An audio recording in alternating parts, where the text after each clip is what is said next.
गुड़, मीठा, छक्का, हिजड़ा, किन्नर, दिख वो जाओ।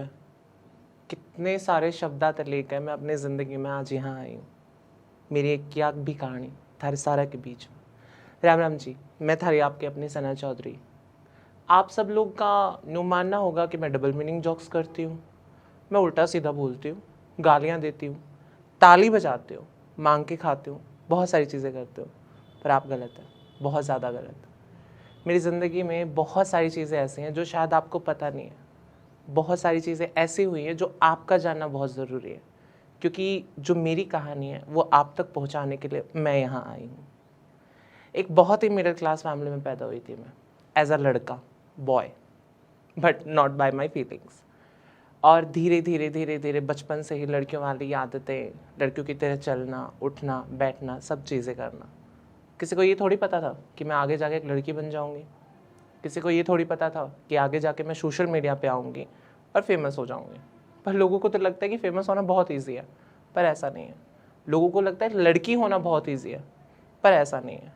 मेरी फैमिली में सभी मर्द वाले पर्सपेक्टिव के साथ बहुत ज़्यादा जीते हैं। मेरे दादू, मेरे पापा, मेरी दादी और हमारे फैमिली के सो कॉल्ड मर्द समाज, जो कि हमारे हरियाणा में है। मर्द क्या होता है? वही जो एक औरत की इज़्ज़त करे, वही जो हर एक इंसान की इज़्ज़त करे। पर मेरे घर में ये सब चीज़ें नहीं थी। मेरे घर वालों का मानना था कि हमने छोरा पैदा कराया तो छोरा की डर रहे। पर मेरी ज़िंदगी में तो लिखा है कुछ और था, बहुत अलग से ज़िंदगी। बालक बनता है, बड़ी होती होती होती बाल बड़े करे, मेकअप करना सीखा, डांस करना सीखा, सब चीज़ें सीखी। फिर धीरे धीरे धीरे धीरे बहुत सारी चीज़ों में घिर गई मैं। अब सोसाइटी के नॉर्म्स के हिसाब से, सोसाइटी की लिमिट्स के हिसाब से मुझे लड़कों की तरह रहना चाहिए था, पर मैं लड़कियों की तरह रहती थी। लड़कियों की लाइन में बैठना, लड़कियों की तरह चलना, घूमना फिरना, डांस करना, बहुत सारी चीज़ें जो मुझे अच्छा लगता था और समाज को बहुत ज़्यादा बुरा। पर मैं समाज की चिंता क्यों करूं? मुझे तो अपने हिसाब से जीना है और मैं आज तक जीती आई हूँ। बचपन से ही मेरे पापा को मुझसे बहुत ज़्यादा उम्मीदें थी, क्योंकि घर का मर्द है और घर में एक अकेला लड़का पैदा हुआ, 2 लड़कियों के बाद। मुझसे बड़ी 2 बड़ी सिस्टर्स हैं, उनको लड़कों की तरह पाला गया और मुझे लड़कियों की तरह, क्योंकि मेरी हरकतों को देख के। बचपन में दुनिया की सोच के मेरे फादर साहब ने मेरे साथ बहुत सारी चीज़ें ऐसी की जो अगर मैं बताऊं और जो मैंने फेस किया वो मैं समझ सकती हूँ और मेरी रूह कांप जाती है आज भी मैं जब भी याद करती हूँ। एक बार ये हुआ था कि मेरे फादर को किसी ने ये कह दिया था कि तेरे तो तीनों छोरी पैदा हो रही हैं, छोरा थोड़ी है यो भी छोरी है। और मेरे फादर ने उसकी ये बात सुन के नशे करके मुझे इतने गंदे तरीके से मारा था कि मेरी आँख से, कानों से, नाक से, मुंह से ब्लड निकल रहा था। मेरा सिर फट चुका था टोटली और मुझे उठा के झाड़ियों में फेंक दिया गया था, जैसे मैं उनकी औलाद हूँ ही नहीं। किस्मत ने कुछ और सोचा था, ज़िंदगी में बहुत सारी चीज़ें कुछ और थी। जब वहाँ से बच के निकली, किसी ने मुझे हॉस्पिटल पहुँचाया, घर वाले, फैमिली वाले सब इकट्ठा हुए, तो मेरे दादा और मेरी दादी की एक ही वर्डिंग थी, कोई ना बाप से मार दिया करे। और उस दिन के बाद से मुझे मेरे बाप से सख्त नफरत हो गई थी। आज चीज़ें सही हैं, पर वो समय भुलाया थोड़ी जा सकता है। धीरे धीरे धीरे धीरे फिर 6th क्लास में हुई, एजुकेशन अच्छी थी, कल्चरल एक्टिविटीज़ में मैं अच्छी थी, तो प्रिंसिपल ने मेरी फ़ीस माफ़ कर रखी थी कि भाई हम तुम्हें फ्री पढ़ाएंगे। 10th 12th तक मैं फ्री पढ़ी झाजगढ़ RCM स्कूल में, जहाँ के टीचर्स बहुत ज़्यादा अच्छे थे। अब एज अ ट्रांस बच्चा होने के साथ साथ मेरे साथ मोलेस्टेशन ना हो, ये तो बहुत ही पुरानी बात है और ऐसा तो हो ही नहीं सकता कि हो भी ना। स्कूल में बहुत ज़्यादा छेड़छाड़ हुई, गांव में बहुत ज़्यादा छेड़छाड़ हुई, इवन रेप तक हुए। बहुत सारी चीज़ों को फेस करते हुए मैंने सोचा कि सिर्फ मैं ही अकेली ऐसी हूँ जो ये ज़िंदगी जी रही हूँ और मुझे जीना नहीं चाहिए। 9th 10th में डिप्रेशन हुआ इन चीज़ों को देखते हुए कि मैं क्या करूं, मैं शायद अकेली मैं ऐसी हूं। सुसाइड का सोचा, बहुत सारे सुसाइड, पता नहीं 1 बार 2 बार 10 बार 50 बार। हर रोज़ सुबह उठ के ये सोचती थी कि आज काश आज मर जाऊं, क्योंकि जाट फैमिली से बिलोंग करती हूँ और हमारे जाटों में छोरा होना बहुत ज़्यादा ज़रूरी है और औरतों को एक गाली समझा जाता है। छोरिया की डाल चाल है, लुगाइया की डाल बोल है, लुगाइया की डाल रो है। क्यों? जिस लुगाई ने हम पैदा कर दे, इस धरती पे ला दी, वह गाड़ी थोड़ी है, वो तो भगवान है और उसकी इज्जत करना बहुत ज़्यादा ज़रूरी है। पर यह चीज़ आजकल के मर्दा के थोड़ी समझ में आवे है। धीरे धीरे धीरे 10th भी हुई, 12th भी हुई, अब कॉलेज में एडमिशन लेना था, सबसे बड़ी चुनौती। क्योंकि घर वालों को लगता था कि इसकी लाइफ तो बस इतनी है, कहीं ना कहीं भाग जाएगा, कुछ कर लेगा, कहीं मर जाएगी, खुद ही मर जाए। फैमिली वालों का एक्सपेक्टेशन थी ही नहीं मुझसे। हालांकि मेरी जो दोनों बड़ी सिस्टर्स हैं उनको लड़कों की तरह पाला, बॉय कट रखना उनका, स्पोर्ट्स में आगे थी, धीरे धीरे उनकी सारा पैसा उनकी स्टडी पे लगाया गया। मैं सेकंड हैंड फ़ोन चलाती थी, मेरी बहनों के दिए हुए कपड़े पहनती थी, मैं घर के सारे काम कर रहे हैं, इन चीज़ों में ज़्यादा इंटरेस्ट था, तो मेरे को बाउंड्रीज़ में रखा गया। और मेरा ऐसा होने का कहीं ना कहीं रीज़न मैं मेरी फैमिली को नहीं मान सकती हूँ, समाज को मानती हूँ।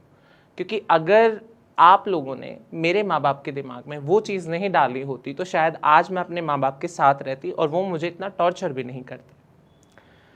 10th क्लास में एक बार रेप भी हुआ स्कूल के टीचर के थ्रू, और कहते हैं कि विश्वास करना आज के टाइम में बहुत ज़्यादा गलत है, और वही गलती मैंने कर दी।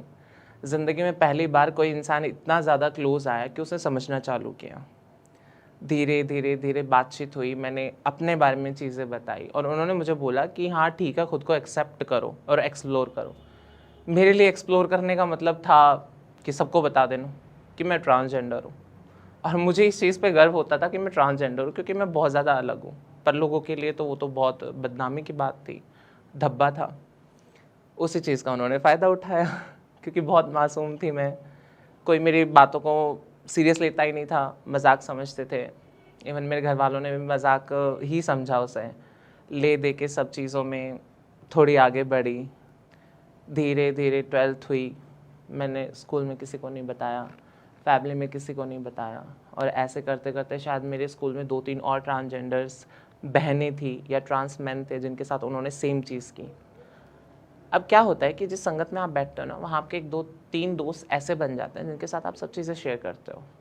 आज तक मेरा वो दोस्त आज भी है जिसके साथ मैंने सब चीज़ें शेयर की हैं, और उससे शेयर करते करते करते करते चीज़ें इतने ज़्यादा एक्सप्लोर करनी शुरू कर दी मैंने कि मैं डरना भूल गई कि एक्चुअल में है क्या चीज़। मैं सिर्फ डरती थी अपने बाप से, क्योंकि मेरे पापा के साथ वो मारपीट वाला इंसिडेंट होने के बाद मुझे ऐसे नफरत हो गई थी कि अगर वो मेरे कमरे में आके बैठते थे तो मैं उस चद्दर को 4 बार झटका के बिछा के फिर मैं सोती थी। मेरा बाप अगर कुर्सी पे बैठा है तो वहाँ से निकलते टाइम मैं सोचती थी कहीं कुछ कह ना दे, इतना डर। और जबकि एक बाप बेटे का रिश्ता तो बहुत ज़्यादा क्लोज होना चाहिए, बहुत ज़्यादा, पर समाज के दायरों में रहते उन्होंने वो चीज़ नहीं समझे। मैंने मेरे पापा को भी नहीं बताया, मैंने किसी को नहीं बताया, मैंने अपने दोस्त को बताया। दोस्त ने, हमारे एक टीचर थे, उनको बताया ज्योग्राफी के, और फिर वहाँ से पूरा ड्रामा हुआ स्कूल में, हर जगह बात फैल गई। मेरा नाम संदीप था। बहुत सारी ताने सुने कि तुमने किया है, सर ऐसे नहीं है, तुमने किया है, तुम्हारे साथ गलत नहीं हुआ, तुम्हें तो मज़ा आया होगा। किसे मज़ा आता है इन चीज़ों में? जब तक मनमर्जी से ना हो, किसे मज़ा आता है? किसी को मज़ा आता है दर्द लेने में? किसी को नहीं आता। किसी दिन अपने बच्चे को वहाँ पे छोड़ोगे ना और वो चीज़ें उनके साथ होंगी, तब समझ में आएगा कि एक्चुअल में दर्द होता क्या है। खैर छोड़ो, वो भी लाइफ थी, निकल गई। उसके बाद मैं कॉलेज में आई। 10th 11th के नियर बाय मेरा एक रिलेशनशिप भी चल रहा था, क्योंकि जो दोस्त था मेरा, वो दोस्त नहीं, बहुत ज़्यादा क्लोज दोस्त था और बहुत साथ दिया। जब कॉलेज में आई तो बहुत सारे लोग देखे, बहुत सारे लोगों से मिली, बहुत अच्छे दोस्त बने मेरे, लोगों के हिसाब से, माँ बाप के हिसाब से। लड़कों में रहना चालू किया, लड़कों की तरह बोलना चालू किया, लड़कों की तरह चलना चालू किया, पर पहचान तो मैं आ ही जाती थी किसी न किसी हरकत से। आप अभी भी देख सकते हो। तो धीरे धीरे धीरे धीरे उससे बातचीत बंद हुई। उससे मुझे बहुत ही जब फर्स्ट ईयर में मैंने एडमिशन लिया तो हमारा ब्रेकअप चल रहा था 2-3 महीने से, कॉम्प्लिकेटेड चीज़ें चल रही थी। उसने मुझे एक चीज़ बोली कि एक टाइम ऐसा आएगा कि तुम्हारे पास सब होंगे, बस मैं नहीं होगा। और कभी सामने से तो आएगी ना, मैं तुझे ऐसे नज़रअंदाज करूँगा जैसे मैंने कभी तुझे देखा ही नहीं और मैं तुझे जानता भी नहीं। वही हुआ। जैसे ही फर्स्ट ईयर में हुई मैंने जैसे एजुकेशन में मेरे स्कूल में मैं सबके साथ ओपन थी, तो मैंने मेरे कॉलेज में टीचरों को बताना शुरू किया कि मैं ट्रांस हूँ और उन्होंने एक्सेप्ट भी किया। इवन मेरे को कॉलेज कई लोगों ने नहीं किया, टीचर्स ने नहीं किया, मेरे को क्लास में बैठने भी नहीं देते थे। कहते थे कि तुम्हारा नाम कुछ और है, तुम दिख कुछ और रहे हो तो हम आपको नहीं पढ़ा सकते, आप जाओ। और मैं क्लास से उठ के चली जाती थी, शिकायतें करती थी बहुत सारी, पर कौन सुनता है? अकेले इंसान की कोई नहीं सुनता और शायद आज तक कोई नहीं सुन रहा। धीरे धीरे धीरे थोड़ी और ज़्यादा ओपन हुई, सोशल मीडिया पे आई। ये पार्ट बहुत गजब रहेगा। मैं पहले मेकअप वीडियोस बनाती थी क्योंकि 10th क्लास में जब मुझे डिप्रेशन हुआ इन चीज़ों को देखते हुए कि मैं क्या हूँ, तो मैंने मेकअप करना शुरू कर दिया था। क्रॉस ड्रेसिंग जिसे बोलते हैं, यानी लड़का का शरीर और पूरा गेटअप लड़कियों का लेना। मैं तैयार होती थी, मेकअप वीडियोस डालती थी, इंस्टाग्राम पे अकाउंट बनाती थी, फॉलोअर्स, टिकटॉक पे भी अकाउंट बनाए मैंने। फॉलोअर्स होते थे, अकाउंट बैन हो जाता, हैक हो जाता, कुछ कुछ हो जाता था। जब लॉकडाउन लगा उसके बाद की बातें हैं ये, मैंने सोशल मीडिया पे वीडियोस बनानी चालू रखी, तो मैंने लाइव आना शुरू कर दिया। साहिल बाजवान एक फोक डांस आर्टिस्ट हैं और पंडित लक्ष्मीचंद मूवी में भी उन्होंने काम किया है, तो वो लाइव आए हुए थे। साथ में सत्य जी थे, सिंटा जी थे, धर्मेंद्र बेड़वा जी थे, साहिल बाजवान थे। तो मैंने वहाँ कमेंट ड्रॉप किया कि मुझे भी डांस करना है, और वो मैंने डांस कर दिया लाइव में गाना चला के, मैं तैयार थी और मुझे बिल्कुल भी अंदाज़ा नहीं था ये लाइव और लोग भी देख रहे हैं। सबसे पहले हमारे लाइव पे 300, 400, 500, 600 व्यूज़ आए थे। अगले दिन फिर से लाइव आना हुआ सेम लोगों के साथ, पर अब की बार बिल्ला मोर जी थे साथ में, तो वहाँ उन्होंने कुछ डबल मीनिंग चीज़ें बोलने शुरू की और मैं धीरे धीरे धीरे धीरे उन चीज़ों को एक्सेप्ट करते हुए मैं भी बोलना शुरू कर दिया, क्योंकि मुझे पता ही नहीं था ये और लोग भी देख रहे हैं। मुझे तो तब तक था कि हम 4 लोग ही बात कर रहे हैं और वही तक सीमित है। और फिर बाद में क्या हुआ कि वो लाइव का सेशन लाइव रंगारंग प्रोग्राम बन गया जो कि हरियाणा में बहुत ज़्यादा फेमस हुआ। 9:30 बजे वाला रंगारंग प्रोग्राम। लोगों को तब तक ये नहीं पता था मुझे, मेरे बारे में, कि मैं एजुकेशन कर रही हूँ और मैं ट्रांस हूँ। उन्हें लगता था कि मैं एक किन्नर हूँ और मैं बस नाचना गाना मांगना खाना मेरा काम है। जब रंगारंग प्रोग्राम चालू हुआ, सब चीज़ें हुई, बड़े बड़े लोगों से कांटेक्ट हुए, हरियाणवी इंडस्ट्री में कांटेक्ट हुए, धीरे धीरे धीरे धीरे 10,000 फॉलोवर, 20,000 फॉलोवर, 30,000 फॉलोवर, 40, यानी एक दिन के 3-3, 4-4 हज़ार फॉलोवर 1-2 घंटे में आएंगे तो कौन फेमस नहीं होना चाहेगा। और मुझे तब तक बिल्कुल भी नहीं पता था ये चीज़ें बाहरी दुनिया में इतनी ज़्यादा फेमस हो चुकी हैं। मैं फिर और चीज़ें करने लग गई, लाइव और आने लग गए, पेड प्रमोशंस करने लग गए, गानों पे डांस। इवन सिंगर्स कांटेक्ट करते थे कि हमारे गाने पे डांस करो तो हमारा गाना वायरल चला जाएगा। और हमारे लाइव के व्यूज़ 22,000, 23,000, 34,000। किसी स्टार की लाइव पे भी इतने व्यूज़ नहीं आते हैं। वहाँ से एक सिंगर से कांटेक्ट हुए मेरे, मैं नाम नहीं लेना चाहूँगी। उनसे लाइव में ही हमारी बातचीत हुई। बहुत अच्छे जाने माने सिंगर हैं और उनके बहुत सारे, मतलब मैं बाय नेम नहीं जानती थी, बट उनके गाने सुने थे मैंने और मुझे था कि हाँ, मुझे यहाँ से काम मिल जाएगा। और हमारी बातचीत होते होते, इवन वो लाइव शायद आज यूट्यूब पे पड़ी या नहीं पड़ी मुझे नहीं पता, बट उस लाइव में उन्होंने खुद मुझे बोला कि सना, हम आपको ना काम देंगे, आप हमारे गाने में मॉडल बनेगी। हालांकि उन्हें ये नहीं पता था मैं ट्रांस हूँ, तब तक उन्हें लगता था मैं लड़की ही हूँ। मैंने कहा हाँ सर, श्योर, नो प्रॉब्लम। फिर हमारे चैट्स में बात हुई और जब मैंने सामने से बताया कि सर मैं ट्रांस हूँ, देन ही इज़ लाइक, अच्छा तो तुम ट्रांस हो, कोई नहीं, फिर एक काम करते हैं, आप मेकअप आर्टिस्ट रह जाना हमारे शूट पे। और वो चीज़ मुझे इतनी ज़्यादा ख़राब लगी, मुझे लगा कि बस एक मेकअप आर्टिस्ट तक मैं सीमित नहीं रहना चाहती हूँ, मुझे आगे भी चीज़ें करनी है और अब तो इस इंडस्ट्री में ही करनी है। क्योंकि ये जो क्राइटेरिया है कि बस लड़कियां काम कर सकती हैं, लड़के काम कर सकते हैं, क्यों भाई, ट्रांस मॉडल्स भी काम कर सकते हैं, आप मौका तो देखिए। धीरे धीरे धीरे धीरे फिर और लाइव आना चालू किया।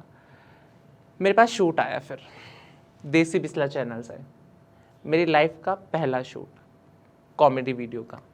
और जैसे 11th-12th में मैं कुंबा धर्मेका भी देखती थी, तो मुझे था कि भाई फेमस होना है, ऐसे चैनलों पे काम करने हैं, पता नहीं कब होगा, और मैनिफेस्टिंग करती रहती थी और फिर वो हैपन भी हुआ भी। देसी बिस्ला, तोड़ू बिस्ला जो हमारे डायरेक्टर थे या प्रोड्यूसर थे, उनका मेरे पास कॉल आया कि मैम आपके साथ हमें काम करना है, वीडियोस बनानी है। मैंने कहा हाँ सर ठीक है। तो उन्होंने बोला क्या पेमेंट लोगे? मैं कहा सर मुझे इस चीज़ का कोई नॉलेज नहीं है। तो पहली बार मैं 1000 रुपये में गई थी उनके पास। वहाँ से वीडियो बनाने गई मैं, 2 बार शूट कैंसिल हुआ हमारा। उस बीच मेरे पास इंटरव्यू वालों के फ़ोन आने लग गए। सबसे पहला इंटरव्यू हुआ मंजित भारद्वाज जी के साथ, और मुझे सच में नहीं पता था कि चीज़ें सच में इतनी वायरल चल रही है, इसलिए मैंने उस इंटरव्यू में अपनी सारी पहचान बता दी। कौन से गांव से हूँ, कौन से पान्ने से हूँ, कौन सा घर से हमारा, कित के रहने वाली हूँ, मेरा क्या नाम है, घर के नाम है, दादा का, बाप का, सब का नाम बता दिया, क्योंकि फेम सर पे चढ़ गया था, कुछ भी लगा उसको। इतना सब बताने के बाद मेरी सिस्टर्स की पहली वाली की शादी हो चुकी थी, दूसरी वाली का रिश्ता चला हुआ था, वहाँ पे ये बात पहुँच गई, और कहीं ना कहीं वो चीज़ें डिप्लोमेटिक हो रही थी। मुझे इस चीज़ के बारे में किसी ने कुछ नहीं बताया कि ये सब भी हो रहा है। फिर मैं शूट करने गई महम फरमाना, पहला कॉमेडी वीडियो शूट करके आई। मुझे कुछ नहीं पता था कि कैसे क्या चीज़ें होती हैं, कैमरा कैसा होता है, कैसे सीन लेते हैं। मुझे था कि 13-14 मिनट की वीडियो 13-14 सेकंड में, 13-14 मिनट में हो जाती होंगी शूट। तो फिर मैंने शूटिंग की। उसके बाद फ्री हुई, रात हो गई, होते होते मैं लेट हो गई। रोहतक मेरी सिस्टर रहती है, तो मैं वहाँ उनके घर रुक गई। मेरे गांव में सभी को पता चल गया था कि मैं वीडियोस बनाती हूँ, हर एक बंदे को, बच्चे बच्चे को पता था, मेरी फैमिली में सबको पता था मैं वीडियोस बनाती हूँ, क्योंकि पेड प्रमोशन भी कर रही थी, फॉलोअर्स भी बढ़ रहे थे, तो मेरी मम्मी मेरी ज़्यादा सपोर्ट में रही हैं, और मम्मी के साथ बॉन्ड्स में मेरे ज़्यादा अच्छे रहे। उस टाइम अकेली मेरी माँ थी जिन्होंने मुझे सपोर्ट किया, पर उनका भी ये कहना था कि दुनिया के सामने आके मैं तुझे सपोर्ट नहीं कर सकती हूँ, पर मेरी औलाद है, मैं तेरे साथ हूँ।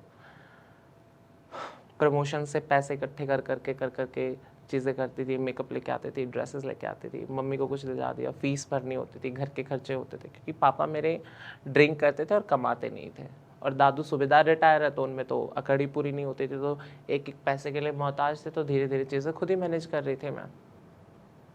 जब शूट करके ख़त्म करके मैं आ रही थी, तो उस टाइम मेरे फादर ड्यूटी से घर आ गए थे और गांव में किसी काम से चले गए, कुछ काम गए होंगे, मुझे आज तक नहीं पता कि एग्जैक्ट में हुआ क्या था, पर मुझे ये पता है कि किसने क्या चीज़ बोली थी। गांव का कोई गली का कोई लड़का था, और उसने पापा को बुलाया और उसे बोला कि चाचा के बात छोरा की कराया। पापा ने पूछा क्या बात होगी, तो उन्होंने मेरा एक इंटरव्यू दिखा के, उठा के इंटरव्यू दिखा दिया, और मेरे पापा को लिटरली बिलीव नहीं हुआ कि वो तैयार होके जो बैठी है वो मैं ही हूँ, क्योंकि उनके लिए तो मैं लड़का था, और पापा को लगता था कि मैं बचपन से ऐसी हरकतें कर रही हूँ, तो कुछ टाइम के बाद, बड़ी होने के बाद ये हरकतें सुधर जाएंगी, ये बस एक दिमागी तौर पे कोई बीमारी लगा सकते हो। पर ऐसा नहीं था, बिल्कुल भी नहीं। पहली बात तो ऐसा बिल्कुल होता ही नहीं है। ट्रांस बच्चे की हरकतें अगर बचपन से ही वैसी हैं, तो 9-10 के बाद चांसेस हैं कि वो सही हो जाए, पर ऐसा नहीं है कि वो बिल्कुल लड़का ही बन जाएगा, कभी भी नहीं। और आप किसी को फोर्स भी नहीं कर सकते, या तो वो बच्चा मर ही जाएगा, या वो बच्चा मेरी तरह खुल के जीना ही चाहेगा। मेरे पापा को बताया, मेरे पापा घर आए, मेरी जितनी लाइव यूट्यूब्स पे पड़ी थी वो उठाई, वो देखी, कमेंट सेक्शन चेक किए, बहुत सारे चिंटू कुलताना के साथ जो मैं लाइव आती थी वो चेक की, जहाँ मैंने थोड़ा बहुत गंदा भी बोला हुआ था, मेरे इंटरव्यूज़ भी चेक किए, मेरी इंस्टाग्राम आईडी भी देखी, वहाँ पे मेरी सारी वीडियोस चेक की। और फिर क्या था, घर में कलेश मेरे नाम से, तो पहले से ही पापा को ये था कि ये ऐसा क्यों है। पूरे 3 दिन तक कलेश चला था। वो मम्मी को मार रहे हैं, सिस्टर को मार रहे हैं, दादा दादी को गालियाँ दे रहे हैं, कभी घर में आग लगा रहे हैं, कभी खुद को आग लगा रहे हैं, सुसाइड करने भाग रहे हैं। मैं 3 दिन घर से बाहर थी, और मेरी ज़िंदगी में पहला ऐसा दिन था कि मैं अपनी मम्मी से दूर थी 3 दिन तक। मेरी सिस्टर के घर पे थी मैं। मेरे फादर के कॉल आ रहे थे मुझे कंटिन्यूसली कि घर पे आ, घर पे आ, घर पे आ, क्योंकि मुझे पता था और मम्मी को भी पता था कि अगर मैं घर पे गई तो या तो मेरे को जान से मार दिया जाएगा या फिर मेरे साथ कुछ ऐसा कर दिया जाएगा कि मैं कभी वो चीज़ें कर ही ना पाऊँ। मैं मेरी सिस्टर के घर रुकी हुई थी, मेरी सिस्टर ने भी मना कर दिया था, सबने मना कर दिया था कि नहीं जाना, और मुझे भी था कि मैं नहीं जा रही हूँ। 3 दिन के बाद जब घर में गई तो पहली बार मुझे ऐसा फील हुआ कि ये घर मेरा है ही नहीं। पहली बार मेरे को ये लगा कि यहाँ पे जो ये लोग हैं ये रहते, वो मेरे हैं ही नहीं। सभी घर वाले फैमिली में बैठे हुए थे, पापा घर छोड़ के जा चुके थे, तो सभी ने बैठे, चाचा थे, भाई थे, ताऊ जी थे, जो भी थे सब बैठे हुए थे। और मेरे दादू ने मेरे को एक चीज़ बोली कि ये क्या काम है तुम्हारा। तो मैंने कहा क्या काम है, कुछ गलत थोड़ी है, अपनी लाइफ जी रही हूँ, किसी की बहन बेटी हो या भाई बाप को थोड़ी छेड़ रही हूँ, ज़िंदगी जी रही हूँ, अपने कमा रही हूँ, अच्छा कमा रही हूँ। तो फिर बारी बारी सबने हाथ साफ किया मुझ पर, सबने पिटाई की मेरी। और वो होता भी है, जाट फैमिली है तो मर्दों वाला पर्सपेक्टिव, मारपीट तो होती रहती है, और आदत भी पड़ गई थी क्योंकि बचपन से बहुत ज़्यादा पिटी थी मैं, बहुत ही ज़्यादा। धीरे धीरे धीरे वो सब बातचीत हुई, मैंने कन्विंस करने की कोशिश की, नहीं समझे, नहीं माने। 2 दिन तक फिर घर में मेरे को बंद रखा। पापा वापस आ गए और उन्हें पता चला कि मैं घर पे ही हूँ, तो जिस कमरे में मैं थी वहाँ उन्होंने एंटर किया, कुंडी लगाई, बाकायदा मेरे को पूरा नंगा किया गया, मुझे चेक किया गया कि मैं मर्द हूँ या क्या हूँ बाय जेंडर। और किसी भी बच्चे की ज़िंदगी में ये सबसे घटिया या गंदा पॉइंट होता है किसी ट्रांस बच्चे का, जब उसका खुद का बाप चेक करे कि इसका जेंडर क्या है। और मेरी मम्मा को पूछ रहे तो उन्हें मर्द जामा या हिजड़ा जाम रखे, के जाम रखा।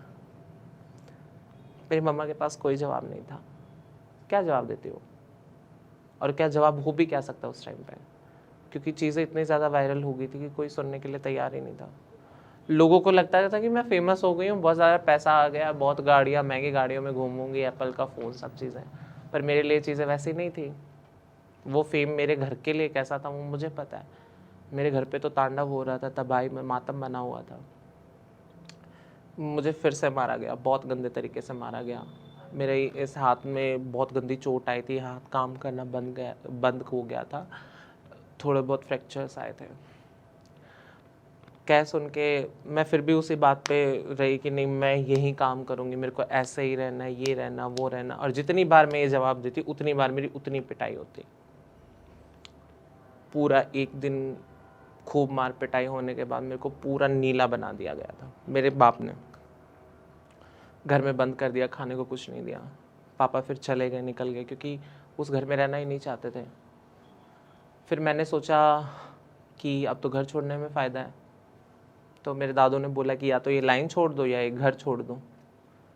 तब मैंने एक चीज़ बोली थी कि मैं तुम्हारी औलाद हूँ, अच्छी हूँ, बुरी हूँ, जैसे भी हूँ, मैं कुछ भी करूँगी। अगर मैं कामयाब हुई तो भी मैं आपके पास आऊँगी, आपकी औलाद हूँ, आपको एक्सेप्ट करना पड़ेगा। और अगर नाकामयाब हुई तो भी मैं आपके पास आऊँगी, आपकी औलाद हूँ, आपको एक्सेप्ट करना पड़ेगा। मेरे दादा को या मेरी फैमिली वालों को मेरे ऐसा होने से मुझे ऐसा लगता है कि ज़्यादा कुछ फ़र्क नहीं पड़ रहा था जितना मेरे बाप की हरकतों की वजह से फ़र्क पड़ रहा था। क्योंकि वो दारू पी के छत पे जाके इतने गंदे तरीके से मेरी माँ को गाली देना, मुझे गाली देना। और मेरी फैमिली भी, मेरे दादा सूबेदार रिटायर हैं तो उनका बहुत ज़्यादा रुतबा था, और गांव में सब ये तमाशा देख रहे थे। तो बहुत गंदी चीज़ें लगती हैं ये, मैं वो चीज़ को फ़ील कर पा रही हूँ।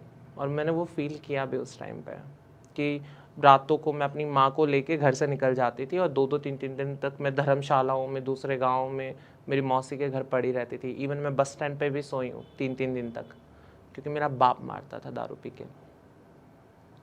फिर जब दादा ने बोला कि घर छोड़ दो, ये छोड़ दो, तेरा बाप ऐसा है, वैसा है, ये है, वो है, तब मैंने एक चीज़ बोली थी कि आप मेरी दादी पे हाथ उठाते थे ना, तो मेरे बाप ने मेरी माँ पे हाथ उठाना शुरू किया। और तुम्हारा जो ये मर्द का कॉन्सेप्ट है कि तुम्हारा अकेले घर में एक लड़का पैदा हो गया तो मर्द ही हो, शायद भगवान ने मुझे इसलिए बनाया ताकि तुम्हारा ये मर्द वाला घमंड टूट सके। घर छोड़ दिया, 1000 रुपये जेब में। मैंने स्टोरी डाली थी इंस्टाग्राम पे कि मुझे रोहतक में रूम चाहिए।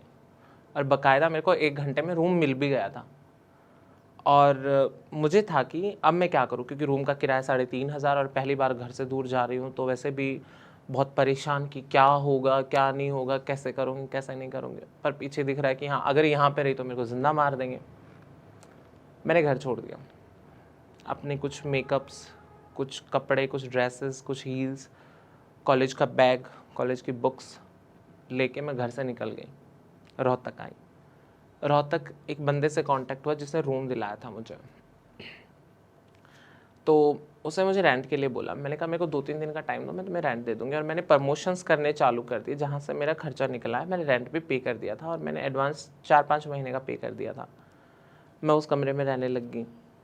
वहाँ पे भी मोलेस्टेशन हुआ, क्योंकि उसे ये नहीं पता था कि सना, सबको ये लगता था कि सना चौधरी नॉर्मल ट्रांस की तरह या सुंदर हो बन के रहती है, बट उस टाइम मैं पूरा लड़का ही थी। छोटे छोटे बाल थे, एक्सटेंशंस लगाती थी, पर सुंदर लगती थी। तो मैं लोअर टी शर्ट में घर छोड़ के आई थी, क्योंकि हाथ में कुछ था नहीं। अब इतनी सारी चीज़ें पता होती नहीं है कि भाई ऐसे भी रहना होता है। वैसे ट्रांसजेंडर्स का मुझे ये भी नहीं पता था ट्रांजिशन शुरू कैसे हो। हाँ ये पता, सर्जरीज, हार्मोन्स, HRT सब चीज़ें होती हैं। वहाँ पे रूम पे जाने के बाद 2-3 दिन तक वो बंदा कंटिन्यूसली मेरे रूम पे आता था और मुझे लगता था कि हाँ भाई बन गए, क्या ही फ़र्क पड़ता है। फिर उसने उस चीज़ को एक्सेप्ट किया कि भाई हाँ तुम सना हो, ठीक है, अच्छी बात है, तैयार हो के रहा करो, ये रहा करो। मैंने कहा ठीक है। अब वो बातें मेरे को इतनी ज़्यादा मोटिवेट कर गई कि मैं कॉलेज में भी तैयार होके जाना शुरू कर दिया। मैंने कॉलेज में तैयार होके जाती थी तो टीचर्स मेरे को फिर से वही चीज़ है, क्योंकि मैं लड़कियों की लाइन में जाके बैठती थी। गेटअप लड़कियों वाला था, जेंडर लड़कों वाला था, नाम लड़कों वाला था, गेटअप लड़कियों वाला था। तो टीचर्स ने क्लास में बैठने से मना कर दिया। मैंने कहा एजुकेशन तो कभी भी, शिक्षा तो कभी भेदभाव करती नहीं, फिर ऐसा क्यों हो रहा है। मेरे को ये चीज़ बहुत ज़्यादा हर्ट हुई कि ऐसा क्यों, क्या ट्रांसजेंडर्स की कोई लाइफ नहीं होती है। वहाँ से निकली, शूट्स आने शुरू हुए। फिर धीरे धीरे वो बंदा 3-4 दिन मेरे रूम पे आया।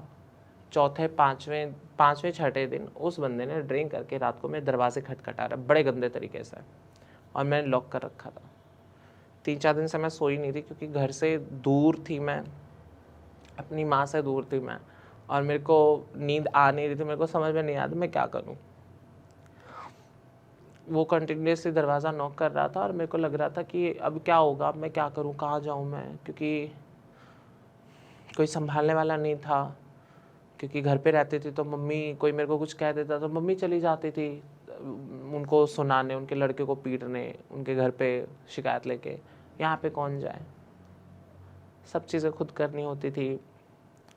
मैं लिटरली वो गेट के इस साइड, मैं गेट के इस साइड, और मुझे यहाँ पे ये फ़र्क दिख रहा था कि यहाँ से चीज़ें ख़त्म हो जाएंगी और अब मेरे को कौन बचाएगा। क्योंकि वो जो पहले रेप हुआ था, उन चीज़ों से मैं पहले बहुत ज़्यादा डर चुके थे। इवन मेरा जो रिलेशनशिप में बंदा था, उसने भी कभी ऐसे मेरे को ज़बरदस्ती, कभी ये सब, अभी हम फिजिकल हुए नहीं तो उन चीज़ों का पता भी नहीं था। उसे ड्रिंक करके गालियाँ दे रहा, और वो मेरे बाप का डर मुझे फिर से अंदर यही था कि कहीं मेरा बाप वाली चीज़ें फिर से ना हो जाए, वो फिर से ना मारने लग जाए। सारी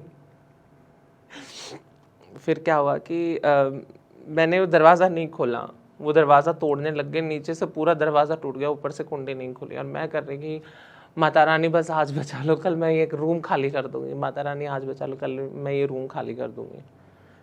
दरवाजे के पास बैठे बैठे रात निकल गई। सुबह उठते ही मैं दूसरा रूम ढूंढने निकली। पूरे रोहतक में घूमी मैं, पहली बार रोहतक में घूमी मैं, पहली बार पब्लिकली घूम रही हूँ, लोगों को देख रही हूँ। फिर मैंने देखा कि किन्नर समाज वाले लोग दिखे मुझे, डर लगने लग गया मुझे, क्योंकि कहीं ना कहीं मुझे भी लोग बोलते थे किन्नर, छक्का, हिजड़ा, बहुत सारी चीज़ें, और मेरे को था कि कहीं उठा ना ले जाए। बहुत ज़्यादा डर लगता था। मैंने रूम देख के आई, मैं वापस अपने पुराने वाले कमरे पे आई। मैंने उस भाई को बोला कि भाई मेरे जो मैंने एडवांस रेंट दिया वो मुझे वापस कर दे, मेरे को अगले रूम का किराया देना। तो लिटरली उसने ये बोला कि तेरी औकात क्या है, सौदा क्या है, तू कौन से रुपये, क्या क्या रुपये, ते तक कमरा दी थी, वह बहुत बड़ी बात है। लोगन जन्यू बेरा लगे तू सना चौधरी है, तेने भाज पिटा पीटेंगे।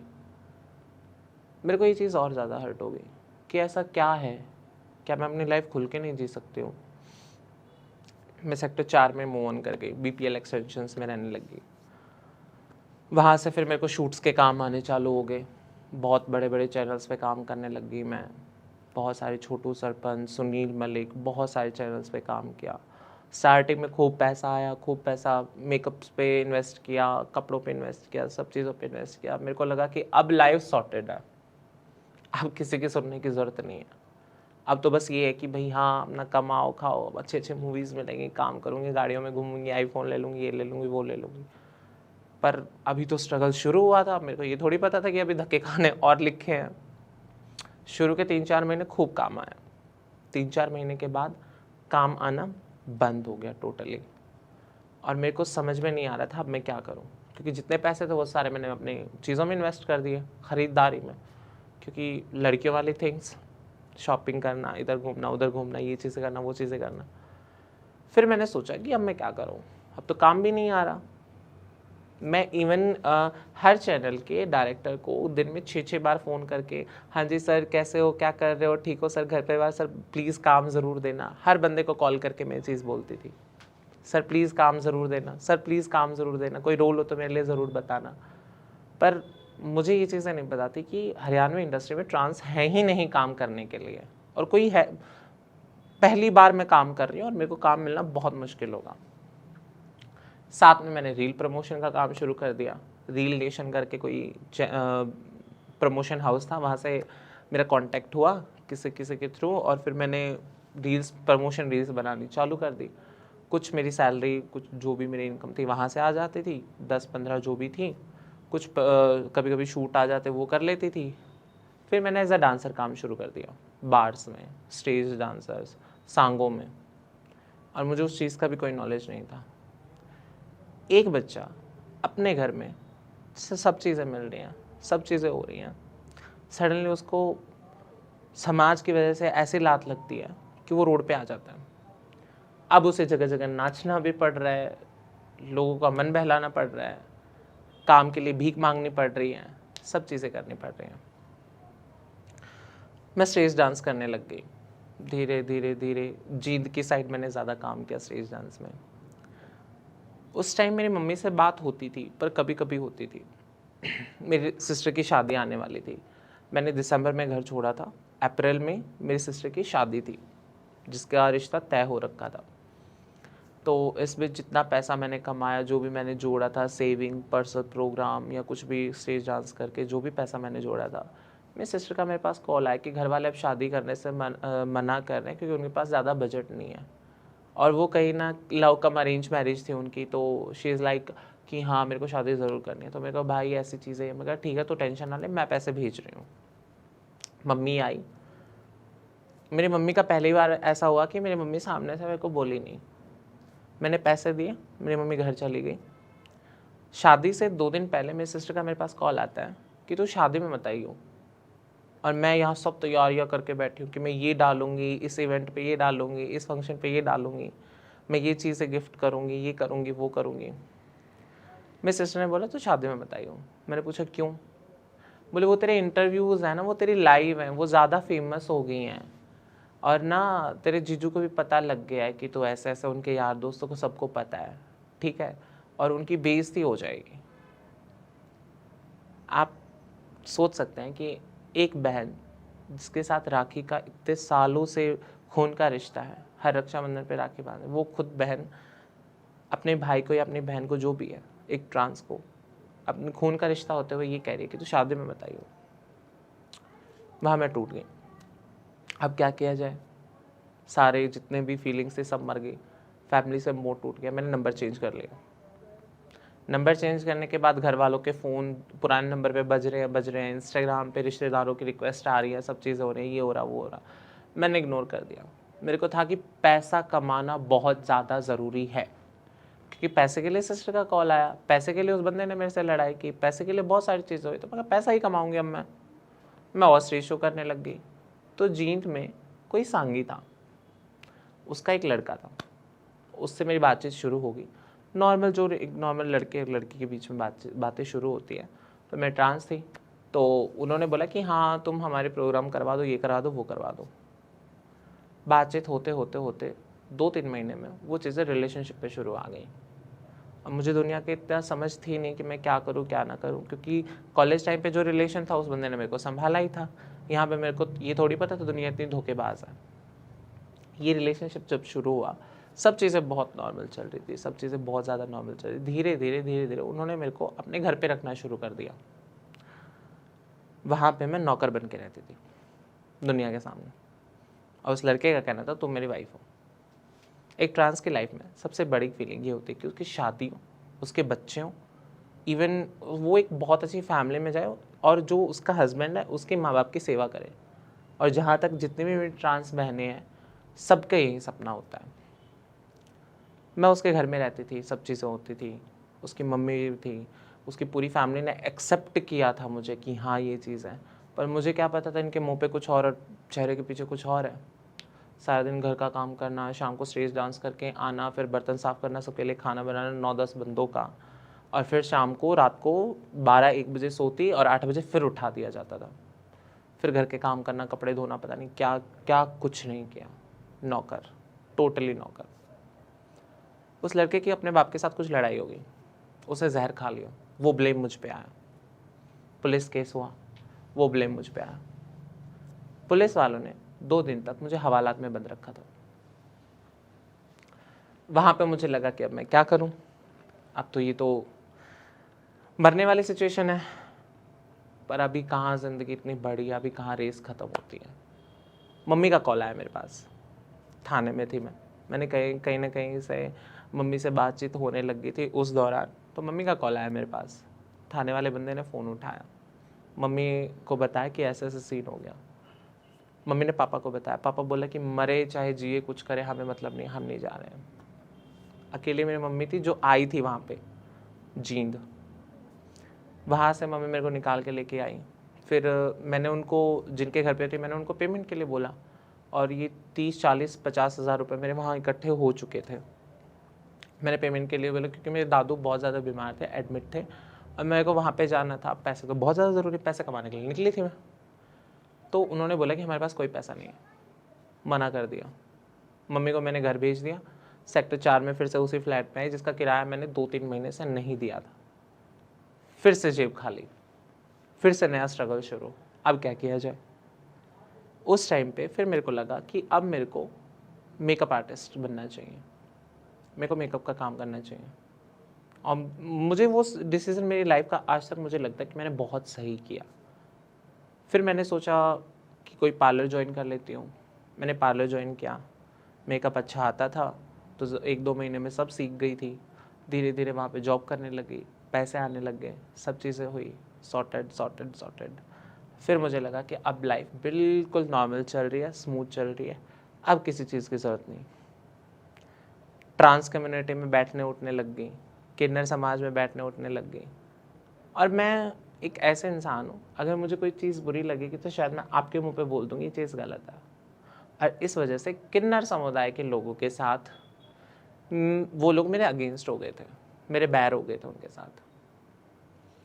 2-2 समुदाय मेरे पीछे पड़े हैं मेरे को उठाने के लिए कि इसको बस मंगवाएंगे, इससे ये करवाएंगे, इसको नंगा करेंगे, इसके वीडियो बना के वायरल करेंगे, और मैं पता नहीं कहाँ तक भागती रही।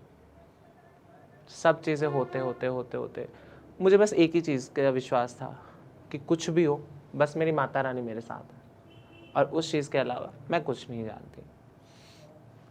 फिर मुझे लगा कि और ट्रांस जो बहनें वो कितनी सुंदर हैं यार, कितनी अच्छी हैं, बिना मेकअप के लड़कियों जैसे दिखती हैं, बिना चीज़ों के कर रही हैं, सब चीज़ें अच्छी लग रही हैं। तो फिर मैंने क्या किया, मैंने ट्रांजिशन शुरू किया।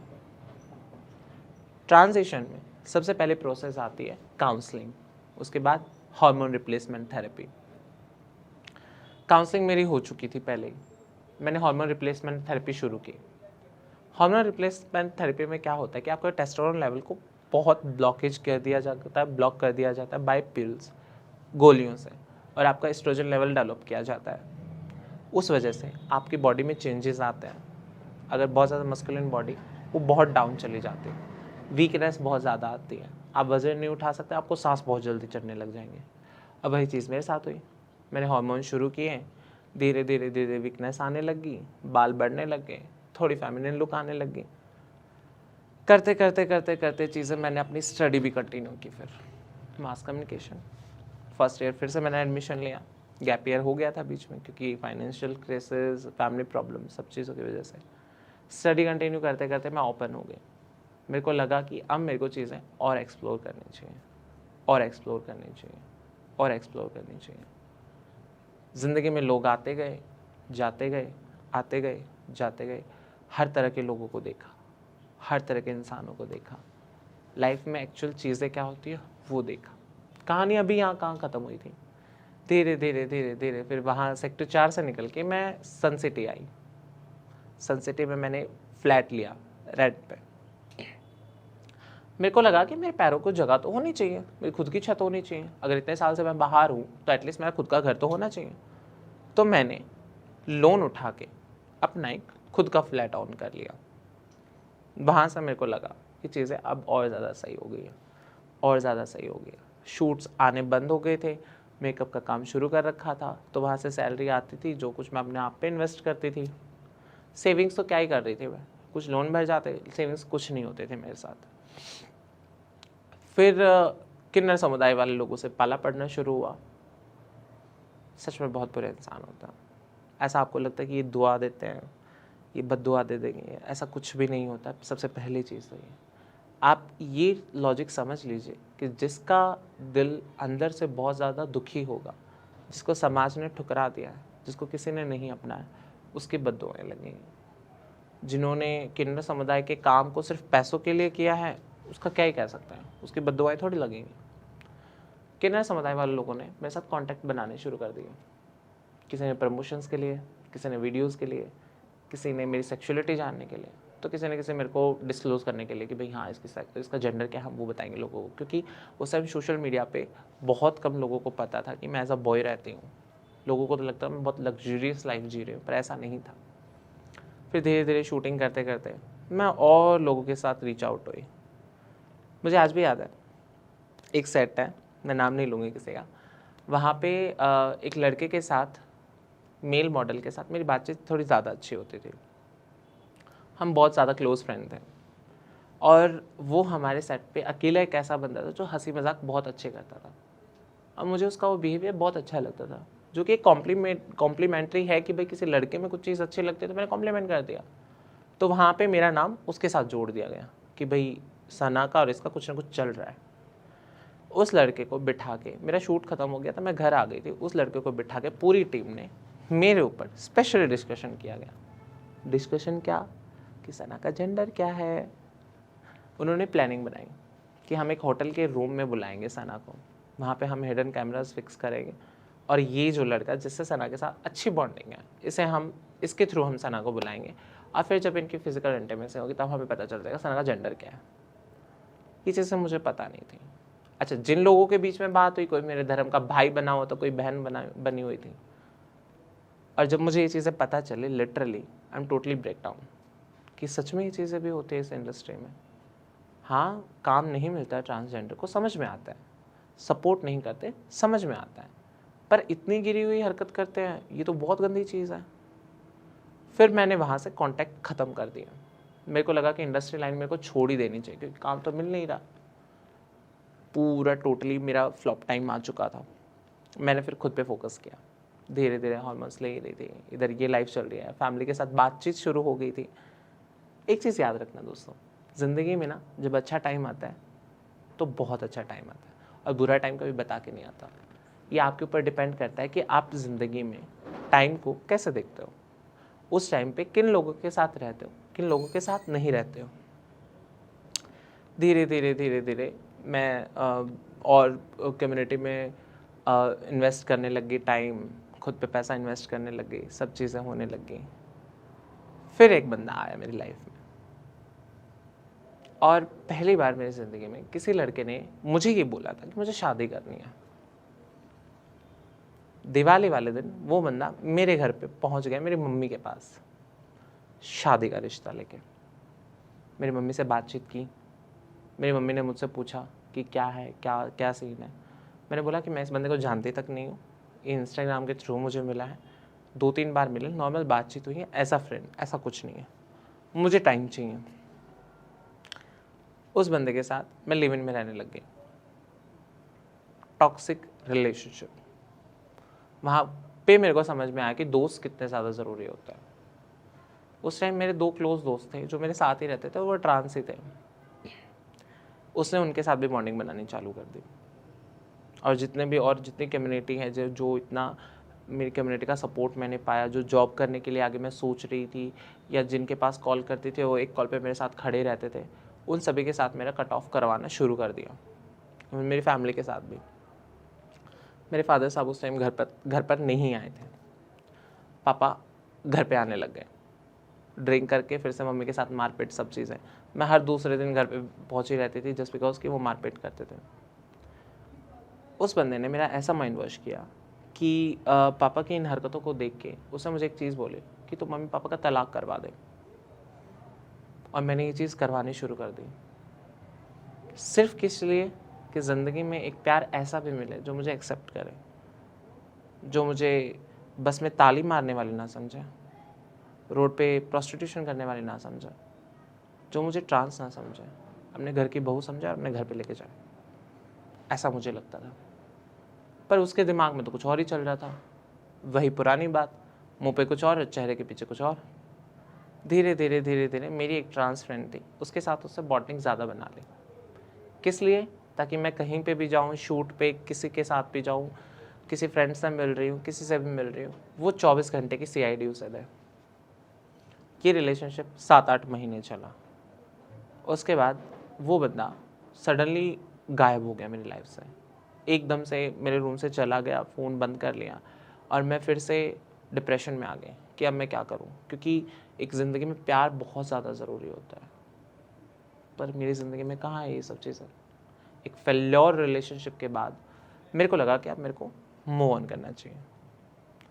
अब ज़िंदगी का थर्ड पार्ट आता है, ऐसा पार्ट जहाँ से हर ट्रांस बहन गुजरी होती है।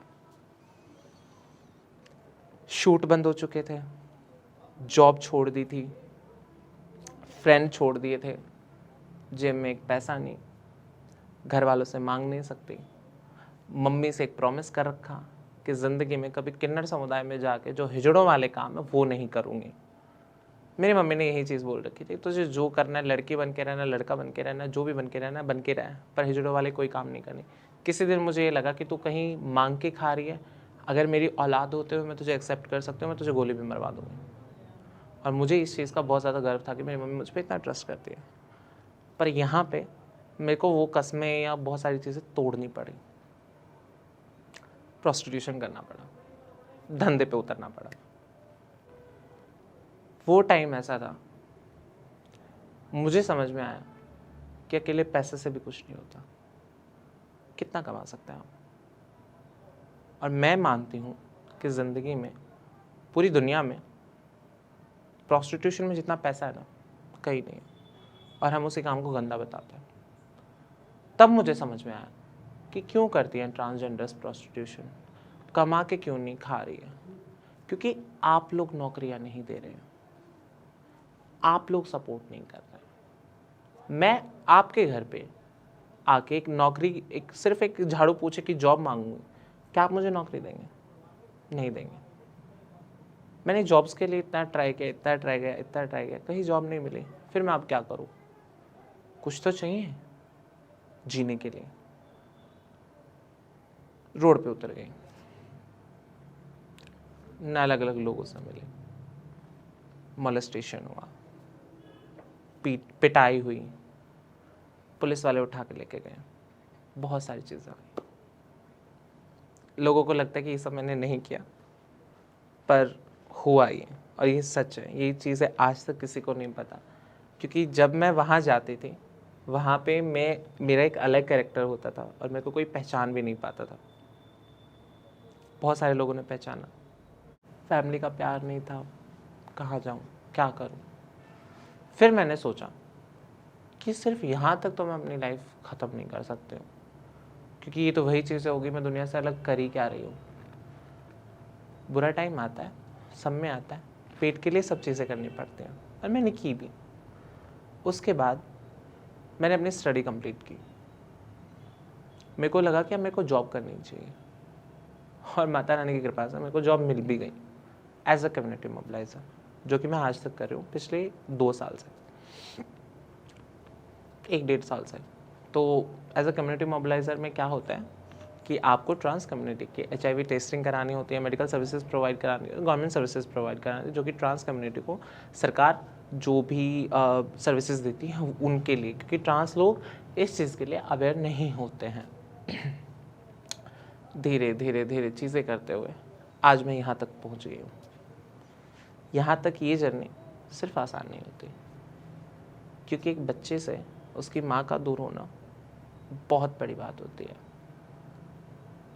मैं जब 10th 11th क्लास में थी तो मेरी सिस्टर्स रोहतक पढ़ने आ गई थी, तो मैं हमेशा एक चीज़ बोलती थी मेरी मम्मा को, मेरी दादी को, कि मैं ना कभी आपको छोड़ के नहीं जाऊँगी, कभी छोड़ के नहीं जाऊँगी, कभी छोड़ के नहीं जाऊँगी। घर भी छोड़ना पड़ा, माँ बाप भी छोड़ने पड़े, सब चीज़ें छोड़नी पड़ी।